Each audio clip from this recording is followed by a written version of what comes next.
Kembali di The Prime Show with Aiman, saudara, saya Aiman Wicaksono. Saudara, dalam rapat dengan Komisi 9 27 Maret 2 hari lalu, Menteri Keuangan Sri Mulyani menyatakan transaksi mencurigakan 349 triliun, bukan angka itu, tapi hanya 3,3 triliun rupiah yang terkait dengan Kementerian Keuangan.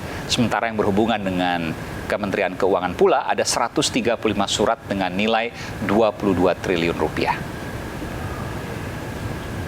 Dengan kami terkait dengan kalau ini menyangkut tupoksi pegawai Kementerian Keuangan, ada 135 surat, nilainya 22 triliun. Bahkan 22 triliun ini Bapak dan Ibu sekalian, 18,7 triliun itu juga menyangkut transaksi korporasi yang nggak ada hubungan dengan Kementerian Keuangan. Nanti kami akan lihat beberapa contohnya supaya. Jadi yang benar-benar nanti berhubungan dengan pegawai Kementerian Keuangan itu 3,3 triliun. Ini 2009 hingga 2023, 15 tahun. Seluruh transaksi debit kredit dari seluruh pegawai yang di-inquiry tadi, termasuk penghasilan resmi, transaksi dengan keluarga, jual beli aset, jual beli rumah, itu 3,3 triliun. Dari 2009 hingga 2023. Sementara itu, saudara, Menko Polhukam Mahfud MD menjelaskan transaksi hingga 349 triliun rupiah yang janggal di hadapan Komisi 3 DPR RI. Mahfud MD menunjukkan data keseluruhan atau agregat kurun 2009 hingga 2023. Jadi bukan 3,3 triliun. Data agregat transaksi keuangan nih.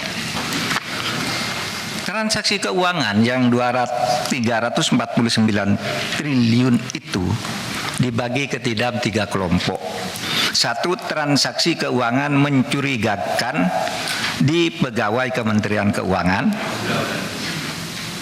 Kemarin Ibu Sri Mulyani di Komisi 11 menyebut hanya 3 triliun. Yang benar 35 triliun. Ya, nanti dia nanti ada data nanti Anda ambil.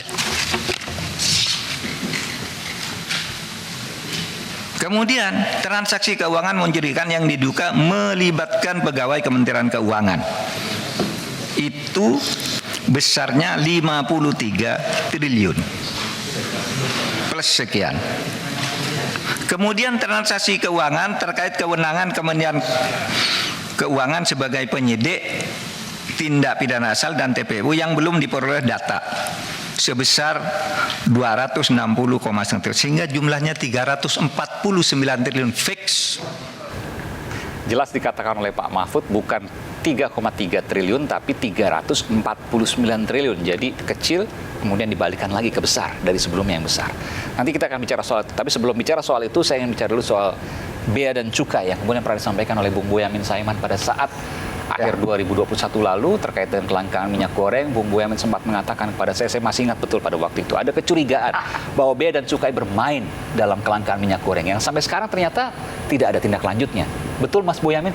Saya harus menanyakan itu. Ya, karena begini, ada fasilitas pusat logistik berikat yang itu sebenarnya harus ada pemaknaannya PPN 10% kalau waktu itu 10%. Tapi karena ini menjadi tidak diolah lagi, langsung dikeluarkan, maka negara hanya dapat biaya masuk 5%. Sehingga apa? Keuntungan yang didapat oleh eksportir ke sana itu menjadi tinggi. Nah, karena keuntungannya besar, maka berlomba-lomba ekspor semua. Dan inilah sebenarnya perdebatan yang antara dua kutub.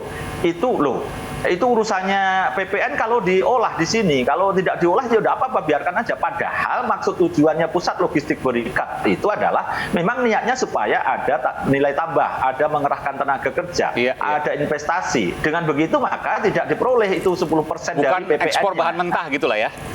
Iya, mestinya kan jadi setengah minyak goreng lah kalau tetap tidak jadi minyak goreng. Sehingga karena berbondong-bondong ekspor keluar minyak sawitnya, minyak mentahnya, maka apa yang terjadi? Langka dan mahal di dalam negeri. Dan alhamdulillah paling tidak ikhtiar saya sebagai pelapor kasus itu ada 3 perusahaan besar yang sudah diproses dan dibawa ke pengadilan. Nah, saya tetap akan nagih kepada Kejaksaan Agung maupun KPK maupun juga Ditjen Pajak maupun Bea Cukai dan termasuk Menteri Keuangan, pusat logistik berikat ini mestinya kan dapat 10%, dapat 15% dengan biaya keluarnya. Gitu. Nah, inilah kalau nanti dirangkai dengan kasus ini, yang 349 itu, mudah-mudahan bagaimana dugaan permainan-permainan itu akan terjadi, misalnya penyelundupan. Bagaimana ternyata barang-barang yang masuk itu cukup sekarang seakan-akan ada pemutihan dengan membayar bea masuknya hanya dengan nilai sekarang.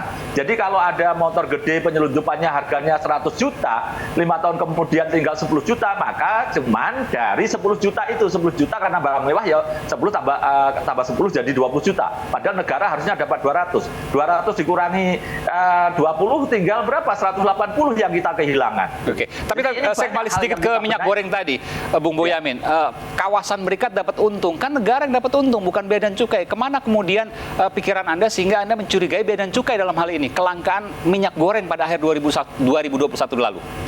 Tujuan PLB itu sekali lagi adalah dalam rangka menjadikan minyak mentah menjadi sesuatu yang lain. Iya, ada nilai tambah. Nah, nilai tambah. Kalau ada nilai tambah berarti kan ada PPN, Aiman. Iya. Itu loh. Nah, tapi kenyataannya tidak dirubah apapun, langsung digelontorkan boleh keluar dalam keadaan minyak mentah. Oke. Gitu. Jadi ini kalau toh tidak bisa dianggap korupsi, saya akan menggugat sebenarnya pada posisi itu untuk mengejar uang itu.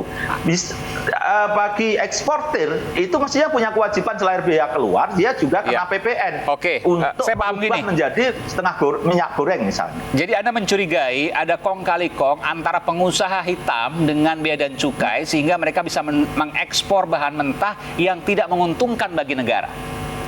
Ya, bahasa saya kan mempermasalahkan, kalau bicara mencurigai terlalu tendensius gitu. Mempermasalahkan aturan yang tidak dijalankan dengan konsisten gitu.